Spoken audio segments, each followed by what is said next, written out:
Hello everyone, welcome to my channel Commerce Kaksha. Today we will start for class 11 Business Studies Chapter 1 Business, Trade and Commerce. ठीक है, आप लोग ये तीन नाम तो ज़रूर सुने होंगे, business, trade and commerce. Commerce तो आप लोग ऑप्ट ही किए हैं सब्जेक्ट, राइट. लेकिन स्टार्ट करने से पहले मैं आपको यही सजेस्ट करूँगी कि आप लोग अच्छे से ये चैप्टर समझना, ये क्या बाकी सारे चैप्टर्स भी समझना, तो आपका फाउंडेशन बनेगा, बेस बनेगा, जिससे आपको सब्जेक्ट में इंटरेस्ट आएगा और आपको याद करने में भी ज़्यादा दिक्कत नहीं होगा. मैं वैसा ही आपको एग्जांपल्स दूँगी जिससे आपको ईज़िली रिटेन रहेगा बाद के लिए, ठीक है. लेकिन अगर आप सोचेंगे कि मैं बस लेक्चर्स देख लूँ, कंप्लीट कर लूँ, बाद में याद कर लूँगा, रट लूँगी, तो उससे वो चीज़ ज़्यादा इफ़ेक्टिवली नहीं होगा और वो चीज़ आपको ज़्यादा अच्छा मार्क्स नहीं ला के देगा, आपको आधा अधूरा समझ में आएगा. तो अब हम लोग स्टार्ट करते हैं. What is business? बिज़नेस क्या होता है? बिज़नेस, पहले तो बिज़नेस वर्ड आया कहाँ से? तो business is derive from the word busy, ठीक है. इसका कुछ ऐसा ख़ास रेलेवेंस नहीं है, ये बस ऐसे लिखा था तो मैंने आपको बता दिया, ठीक है. अब है कि बिज़नेस होता क्या है. तो बिज़नेस एक ऐसा काम है जिसमें पीपल इंगेज होते हैं, वो प्रोडक्ट्स को या तो बनाते हैं फिर सेल करते, या वो मार्केट से ख़रीदते और फिर सेल करते हैं with a motive to earn profit. अगर उसका ये मोटिव ही नहीं है कि मेरे को प्रॉफिट कमाना है, वो भले ही फिर वो सेल कर रहा है, तो उसको हम लोग बिज़नेस नहीं बोलेंगे, ठीक है. ये यहाँ ऐसे लिखा था तो मैंने बता दिया. इसका मेन डेफिनेशन इधर लिखा हुआ है, वो हम लोग याद करेंगे, समझेंगे और फिर याद करेंगे, ठीक है. अब यहाँ पे लिखा हुआ है कि people undertake various activities to satisfy their needs. people, जो भी ह्यूमन बीइंग है, वो बहुत सारे एक्टिविटीज़ करते हैं जिससे वो अपना नीड्स को फुलफ़िल कर सके, सेटिस्फाई कर सके.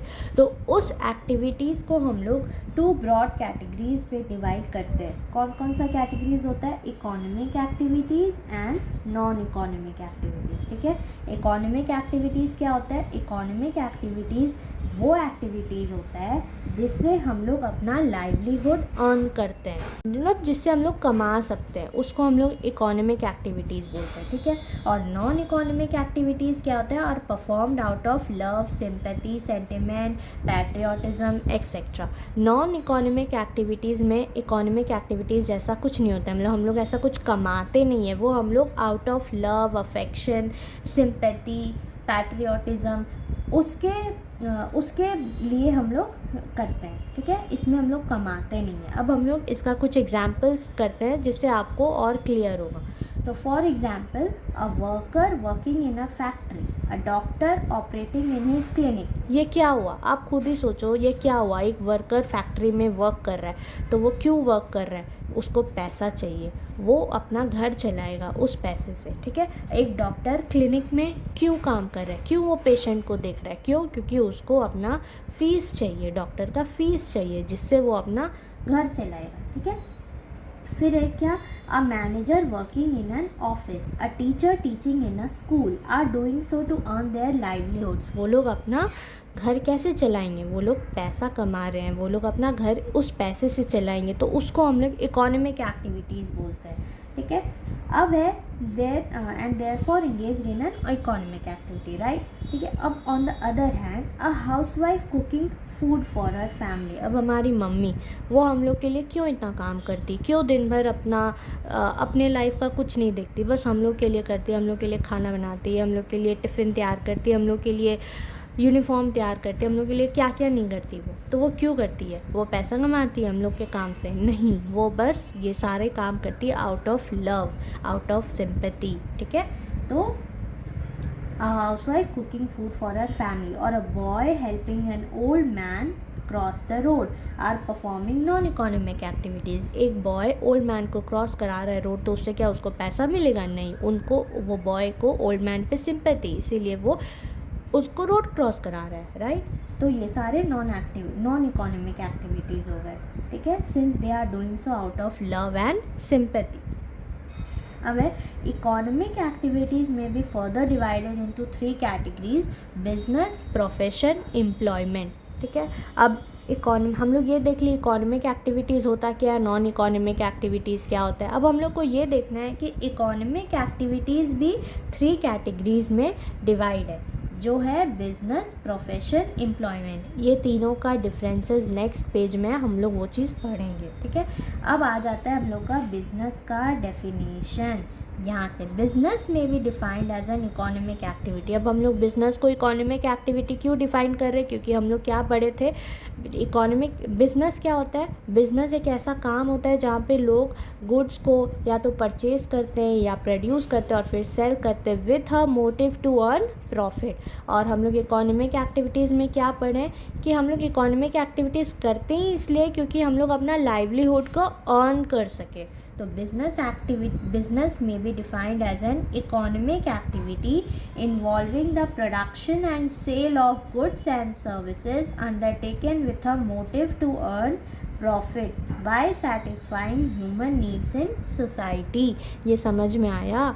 बिज़नेस क्या होता है, बिज़नेस एक इकोनॉमिक एक्टिविटी होता है जिसमें पर्सन इन्वॉल्व होता है प्रोडक्शन में, या तो वो प्रोड्यूस करता है फिर सेल करता है, या वो परचेज करता है फिर सेल करता है गुड्स एंड सर्विसेज को with a motive to earn profit by satisfying human needs in society. ये हो गया आपका बिज़नेस का डेफिनेशन। इतना से अगर आप यहाँ तक समझे होंगे एक एक चीज़, तो आपको बिज़नेस का डेफिनेशन बोल बोल के बार बार रटना नहीं पड़ेगा। वो आपको 1-2 बार पढ़ोगे तो आपको ऐसे ही समझ में आ जाएगा और ऐसे ही आपको रिटेन हो जाएगा, रिकॉल हो जाएगा, ठीक है। अब नेक्स्ट आता है कैरेक्टरिस्टिक्स ऑफ बिजनेस, ठीक है। अब आता है कैरेक्टरिस्टिक्स ऑफ बिजनेस। तो कैरेक्टरिस्टिक्स ऑफ बिजनेस में क्या होता है, पहला क्या है, एन इकोनॉमिक एक्टिविटी। ये तो हम लोग डेफिनेशन से ही देख लेंगे, business is an economic activity. तो यहाँ पे भी है कैरेक्टरिस्टिक्स ऑफ बिजनेस में क्या आ गया, an economic activity. Business is considered to be an economic activity. Why? Because it is undertaken with the objective of earning money और livelihood and not out of love, affection, sympathy और any other emotion. हम लोग क्या पढ़े, business क्या है, economic activity. Non economic activity नहीं है कि जो हम लोग out of love, sympathy, patriotism, ये सब एक इमोशनल से हम लोग बिज़नेस नहीं करते। हम लोग अपना लाइवलीहुड अर्न करने के लिए बिज़नेस करते हैं, हम लोग प्रॉफिट अर्न करने के लिए बिज़नेस करते हैं। तो हम लोग तो बिज़नेस क्या हुआ, बिज़नेस एक इकोनॉमिक एक्टिविटी हुआ, ठीक है। तो ये यहीं लिखा हुआ है, business is considered to be an economic activity because it is undertaken with the objective of earning money और livelihood and not out of love. ये हो जाएगा। इट मे बी मेंशन है दैट दिस इज, देखो, that this activity can be undertaken either on small and individual level or on large scale in more formal and organized level। ये हम समझा देते हैं। इसमें क्या बोल रहा है कि जो बिज़नेस है वो या तो हम लोग एक छोटे रूप में कर सकते हैं या हम लोग एक बड़े रूप में कर सकते हैं। इसका हम जो एग्जाम्पल दे रहे हैं वो आप लोग लिख लेना, तो आपको याद भी रहेगा और समझ भी आ जाएगा, ठीक है। छोटे रूप में क्या हुआ, जैसे आपके कॉलोनी के पास एक छोटा सा टेलर है, ठीक है, वो कपड़ा स्टिच करता है और वो वहीं पे लोगों को सेल कर देता है। तो ये क्या हुआ, छोटे रूप में हुआ, ठीक है। अब वहीं पे है कि जो बिज़नेस बड़े रूप में कर रहा है, कौन सा हो रहा है, एक कोई क्लोथिंग ब्रांड, कोई भी आप क्लोथिंग ब्रांड सोचो, वो क्या करते हैं, वो पहले कपड़ा बनाता है और फिर वो मॉल में जाके या फिर ऑनलाइन अपने प्रोडक्ट्स को, अपने क्लोथ्स को सेल करता है। तो वो हो गया बड़े रूप में बिज़नेस करना। तो यहाँ पे कुछ नहीं है, बिज़नेस एक इकोनॉमिक एक्टिविटी है। क्यों है, क्योंकि हम लोग उसको लाइवलीहुड अर्न करना है, हम लोग को प्रॉफिट अर्न करना है, ठीक है। हम लोग उसको आउट ऑफ लव, सिंपैथी इसलिए नहीं करते हैं। और दूसरा, बिज़नेस या तो छोटे रूप में हो सकता है या फिर बड़े रूप में हो सकता है, इसमें यही लिखा हुआ है, ठीक है। अब नेक्स्ट है प्रोडक्शन और procurement of goods and services. आपको याद होगा हम पहले के डेफिनेशन में भी यही बोले थे कि लोग गुड्स या तो परचेज करेंगे या प्रोड्यूस करेंगे और फिर उसको आगे बेचेंगे with a motive to earn profit, है ना। तो अब इसमें यही पॉइंट लिख रहा है कि एक बिजनेस या तो बिजनेस एंटरप्राइजेज या तो प्रोड्यूस करेगा या प्रोक्योर करेगा. Thus every business enterprises either manufactures the goods or it acquires them from producers. या तो वो बनाएगा या नहीं बनाना है उसको, तो या तो वो परचेज़ करेगा. परचेज़ किससे करेगा? जो बना रहे उससे वो परचेज़ करेगा और आगे बेच देगा with a motive to earn profits.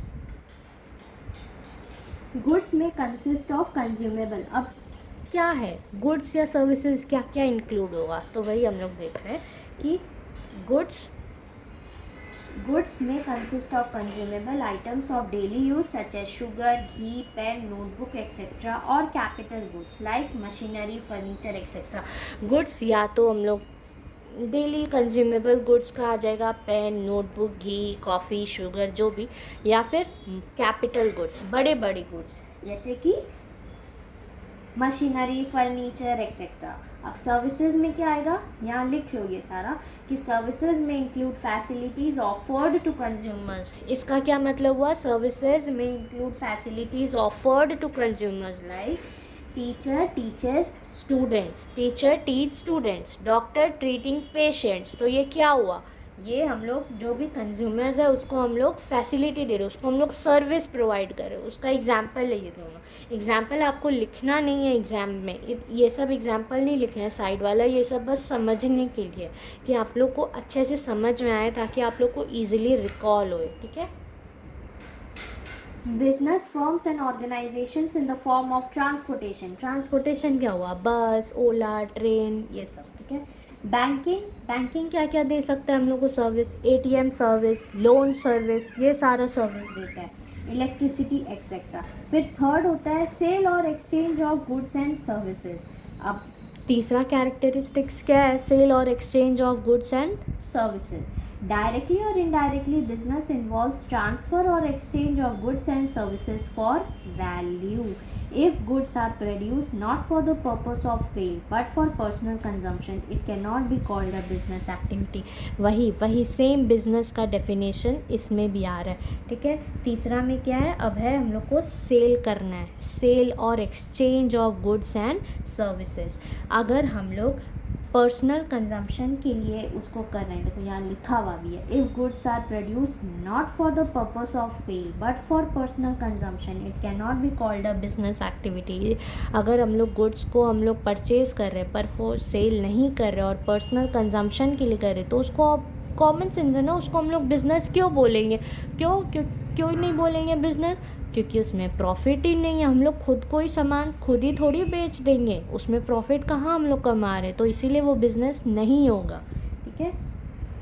It can not be called cooking food at home. अब इसका एग्जाम्पल दिया हुआ है, cooking food at home is not a business but cooking food and selling it to others in a restaurant is business. समझ में आया difference? कि cooking हम लोग घर में कुक कर रहे हैं और वही खाना खा रहे हैं, खुद के लिए वो हम लोग बना रहे हैं. देखो यहाँ बनाने आ गया, प्रोड्यूस आ गया, हम लोग बना रहे हैं और खुद ही खा रहे हैं, पर्सनल कंजम्पशन. तो उसमें तो कुछ प्रॉफिट नहीं, हम लोग कोई सेल एक्सचेंज नहीं कर रहे, तो वो हमारा बिज़नेस नहीं हुआ. लेकिन अब हम लोग वही सेम चीज़ रेस्टोरेंट में कुक करके बना कर दूसरे को सर्व कर रहे हैं, तो वो हमारे बिज़नेस हुआ. उससे हम लोग को लाइवलीहुड आ रहा है, उससे हम लोग पैसा कमा रहे हैं, प्रॉफिट कमा रहे हैं. समझ में आया? तो इसीलिए उसको हम लोग बिज़नेस बोलेंगे. Thus, one essential characteristic of business is that there should be sale or exchange of goods or services between the seller and the buyer. मतलब ज़रूरी है सेल और एक्सचेंज होना, प्रॉफिट मोटिव होना. गुड्स को हम लोग या तो परचेज़ करेंगे या प्रोड्यूस करेंगे, फिर हम लोग उसको आगे बेचेंगे ना. तो ये सारा कैरेक्टरिस्टिक ज़रूरी है एक बिज़नेस में होना. अब नेक्स्ट पॉइंट क्या है? Dealing in goods and services on a regular basis. ठीक है. इसमें ये देखना कि business involves dealings in goods और services on a regular basis. One single transaction of sale or purchase therefore does not constitute business. इसका यही मतलब है कि हम लोग मान लो एक दिन सोचे कि मेरे पास ये पुराना सामान रखा हुआ है, फॉर एग्ज़ाम्पल मेरे पास ये ईयरफोन रखा हुआ है, हम तो 100 रुपीज़ में ख़रीदे थे, चलो आज हमको कुछ पैसा कमाना है तो हम इसको 120 में बेच देते हैं. हाँ तो दीदी तो बोली थी कि प्रॉफिट मोटिव है, तो 20 रुपये का प्रॉफिट हो रहा है तो ये मेरा बिज़नेस कहलाएगा। नहीं, ये बिज़नेस नहीं होगा। आपको उसको रेगुलर टर्म में, मतलब you should involve regularly in such transactions, then only it will be known as a business. ठीक है, तो वही लिख रहा है कि business involves dealings in goods और services on a regular basis. One single transaction of sale or purchase therefore does not constitute business. Thus, for example, if a person sells his or her domestic radio set even at a profit, वो domestic radio को भले ही वो profit में बेचा है, it will not considered a business activity. But if he or she sells radio sets regularly, अगर वो हर बार regularly, वो उसका मतलब वो उसका वो activity में वो इंगेज ही है, वो इन्वॉल्व ही है कि उसका ये काम ही है कि हम उसको रेगुलरली रेडियो सेट बेचने का उसका काम है, तो तब उसको हम लोग बिजनेस बोलेंगे। आइदर थ्रू अ शॉप और फ्रॉम हिज और हर रेसिडेंस। मैटर नहीं करता है कि आप शॉप से बेच रहे हैं या फिर आप अपने घर से बेच रहे हैं, मैटर ये करता है कि आप वन टाइम बेच रहे हैं या फिर आप रेगुलरली बेच रहे हैं। तो आप कहीं से भी बेचें, लेकिन आपको रेगुलरली इन्वॉल्व होना है ऐसे एक्टिविटीज़ में, तभी आपका बिजनेस होगा, नहीं तो उसको हम लोग बिजनेस कंसिडर नहीं करेंगे। अब 5th पॉइंट है प्रॉफिट अर्निंग। ये तो हम लोग कब से पढ़ते आ रहे हैं कि बिज़नेस तभी होगा जब हम लोग उसको प्रॉफिट मोटिव में इंगेज होंगे। अगर प्रॉफिट नहीं रहा तो भले ही हम लोग सेल एक्सचेंज करें, रेगुलर बेसिस पे ट्रांजैक्शन करें, लेकिन उसको हम लोग बिज़नेस नहीं बोलेंगे। प्रॉफिट होना बहुत ज़रूरी है एक बिज़नेस को चलाने के लिए। तो one of the main purpose of business is to earn income by way of profit. No business can survive for long without profit. Common sense का बात है ना यार, एक बिज़नेस को जब उसका इनकम ही नहीं आ रहा है तो आप सोचो कि वो बिज़नेस कब तक चलेगा, कब तक चलेगा? वो चलेगा ही नहीं। एक टाइम के बाद वो कितना लॉस रहेगा, उसके तो घर से पैसे लगेंगे, तो वो कैसे चलेगा? वो नहीं चलेगा। That is why businessmen make all possible efforts to maximize profits. एक बिजनेसमैन सारा एफर्ट्स लगा देता है, मैक्सिमम एफर्ट्स लगा देता है कि उसका मैक्सिमम प्रॉफिट होए, तो उसको मतलब बिजनेस तब चल सके। अब इसमें तरीका दिया है कि एक एग्जांपल दिया है कि वो कैसे मैक्सिमम एफर्ट्स लगाएगा। By increasing the volume of sales और रिड्यूसिंग कॉस्ट। इसका सिंपल सा एग्जांपल है कि एक बिजनेसमैन सोचा कि आज हम 40 मतलब उसका नोटबुक्स बेचने का बिज़नेस है, ठीक है, तो वो आज के दिन वो 40 नोटबुक्स सेल किया, तो कल वो क्या एफ़र्ट्स लगाएगा कि नहीं, कल हम 40 बेचे तो आज हम 50 नोटबुक्स बेचेंगे, परसों हम 100 नोटबुक्स, मतलब वो ऐसा कोशिश करेगा कि मेरा मैक्सिमम से मैक्सिमम सेल होए तो उसको फिर मैक्सिमम से मैक्सिमम प्रॉफिट मिले। और रेड्यूसिंग कॉस्ट, या तो वो सेल्स का वॉल्यूम बढ़ाएगा या फिर वो कॉस्ट को रेड्यूस करेगा। कॉस्ट को रेड्यूस करने का मतलब, अगर उसका दुकान में, उसके शॉप में अगर उसको 10 लेबर्स या 10 वर्कर्स का ज़रूरत नहीं है तो वो 5 वर्कर्स रखेगा, तो उससे उसका लेबर का कॉस्ट कम आएगा। जब उसकी दुकान में कस्टमर का कमी है, मतलब अभी कस्टमर मान लो नहीं आ रहा है उस टाइम पे, तो उस टाइम वो अपना इलेक्ट्रिसिटी कम करेगा, लाइट्स, फ़ैन जो भी अननेसेसरी है वो उसको स्विच ऑफ कर देगा। फिर कस्टमर आएगा तो लाइट से सब ऑन कर देगा, जिससे उसका प्रोडक्ट्स और अच्छा दिखेगा, है ना। तो यही सब छोटा छोटा तरीका होता है जिससे वो लोग मैक्सिमम, हाँ, ये इलेक्ट्रिसिटी ऑफ करने से क्या हुआ कि उसका कॉस्ट कम आएगा, जिससे उसका इनकम बढ़ेगा, ठीक है। तो ये सब तरीके करने से उसको मैक्सिमम एफ़र्ट्स लगाता है वो, ताकि उसका बिज़नेस अच्छे से चल सके, मैक्सिमम प्रॉफिट वो कमा सके। अब आता है 6th point, uncertainty of return. Uncertainty का क्या मतलब होता है? सबसे पहले तो अनसर्टेनिटी का मतलब क्या होता है? अनसर्टेनिटी का मतलब होता है कि फ्यूचर में क्या होगा हमको कुछ नहीं पता। अनसर्टेन है भाई, क्या होगा कल, क्या होगा अभी 1 घंटे बाद, क्या होगा किसी को कुछ नहीं पता। Life is also very uncertain. तो uncertainty of return, refers to the lack of knowledge relating to the amount of money that the business is going to earn in a given period.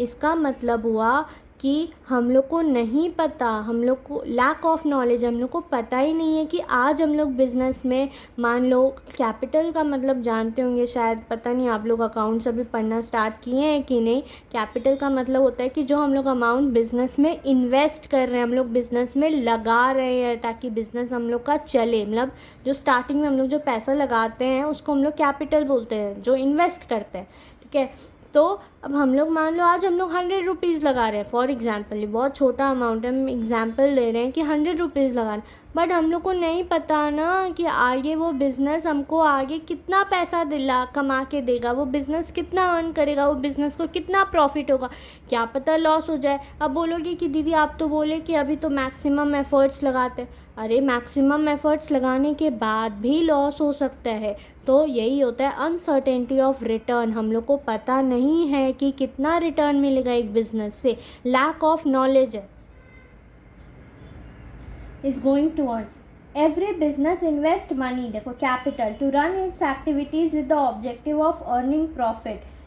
Her business एक capital invest, एक amount invest करता है उसी motive से, उसी objective से कि वो प्रॉफिट अर्न कर सके।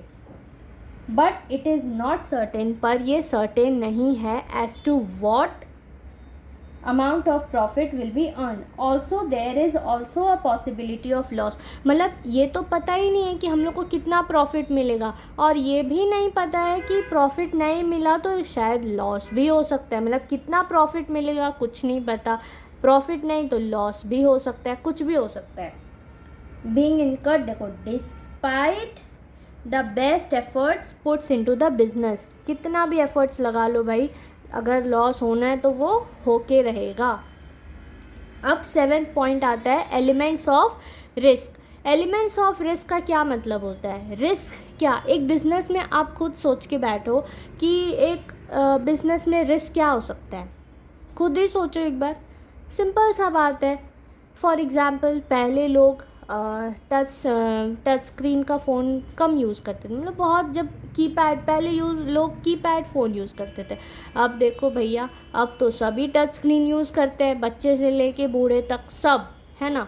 तो ये क्या हुआ, change in customer taste, customer का टेस्ट बदला, ठीक है। पहले लोग कैसे, मतलब पहले लोगों का कपड़ा पहनने का एक फ़ैशन सेंस अलग होता है, अब लोग दूसरे टाइप के कपड़े पहनते हैं, मतलब कभी किसी का फैशन चेंज हो गया, या फिर कस्टमर टेस्ट चेंज हो गया, या फिर आप समझो कि कोई नेचुरल कैलामिटीज़ जैसे कि फ्लड आ गया, या फिर सुनामी आ गया, या फिर आग लग गया, या फिर चोरी हो गया बिज़नेस में, तो ये सब क्या हुआ, ये सब तो बिज़नेस का रिस्क हुआ ना, ठीक है। तो ये सारे रिस्क एक लॉस इनकर करा सकते हैं बिज़नेस को।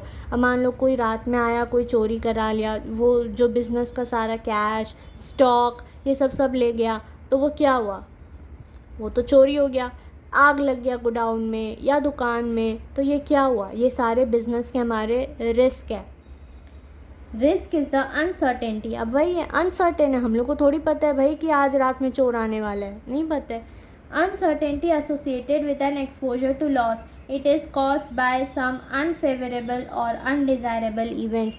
Unfavorable और undesirable event होता है। Risks are related with factors like change in consumer taste and fashion. Risk का वो अब बता रहे हैं कि क्या क्या फैक्टर्स से रिस्क हो सकता है। तो कंज्यूमर, जो कस्टमर होता है, उसका टेस्ट चेंज हो गया, मतलब उसको पहले कीपैड फ़ोन पसंद आता था, अब वो टच स्क्रीन यूज़ कर रहा है। उसका पहले फैशन सेंस कुछ और था, अब कुछ और है। Change in method of production, strike और लॉकआउट एट वर्क प्लेस, कहीं स्ट्राइक लग गया, या जो मेथड से एक गुड्स प्रोड्यूस होता था उसका मेथड ही चेंज हो गया है। टेक्नोलॉजी इतनी सारी चेंज हो गई है। इंक्रीज्ड कंपटीशन, मार्केट में इतना कंपटीशन आ गया। आप देखो ना, एक फ़ोन का, एक ये टच स्क्रीन के ही फ़ोन के कितने सारे कंपनीज़ है, कितनी सारी ब्रांड है। एक क्लोथिंग में भी देखो आप कितने सारे, तो हर जगह कंपटीशन इंक्रीज़ हो गया है। Fire, theft, accidents, natural calamities मतलब वही फ्लड, सुनामी, बाढ़ वाड़ जो भी etcetera. No business can altogether do away with risk. कोई भी बिजनेस रिस्क से बच नहीं सकती है। तो ये सारा हो गया हमारा कैरेक्टरिस्टिक्स। मतलब मैं बेस्ट से बेस्ट ट्राई की हूँ कि आपका अच्छे से अच्छे कैरेक्टरिस्टिक्स माइंड में सेट हो जाए। मतलब ईज़ी से ईज़ी मैंने एग्जांपल्स दिया है कि आपको अच्छे से समझ में आए, ठीक है। मतलब आप ट्राई करना, मैं जहाँ जहाँ बोलती हूँ आप वहाँ वहाँ साइड में एग्जांपल्स लिख लिया करो। मैं बता रही हूँ, मतलब मैं अपने एक्सपीरियंस से बोल रही हूँ आपको बाद में बहुत हेल्प मिलेगा रिवाइज़ करने में। मतलब आपको सारे चीज़ रिकॉल होते जाएंगे। अच्छा दीदी ने फिर ऐसे बोला था, अच्छा फिर ऐसे हुआ, तो आप साइड में लिख लिया करो, ठीक है। तो आज हम लोग यहीं तक रखते हैं, अब कल से हम लोग नया टॉपिक स्टार्ट करेंगे। Thank you so much. आप लोग अभी तक समझे हो तो बहुत अच्छा, नहीं समझ में आया है तो कुछ भी डाउट है तो आप कमेंट्स कर देना, मैं ज़रूर आप लोग को बता दूँगी। या आप लोग का कुछ और डाउट है तो आप लोग पूछ लेना, मैं ज़रूर रिज़ॉल्व कर दूँगी। एंड बस अच्छे से पढ़ते रहो। Thank you so much. अगर पसंद आया तो like, comment, share, subscribe. Thank you, bye bye.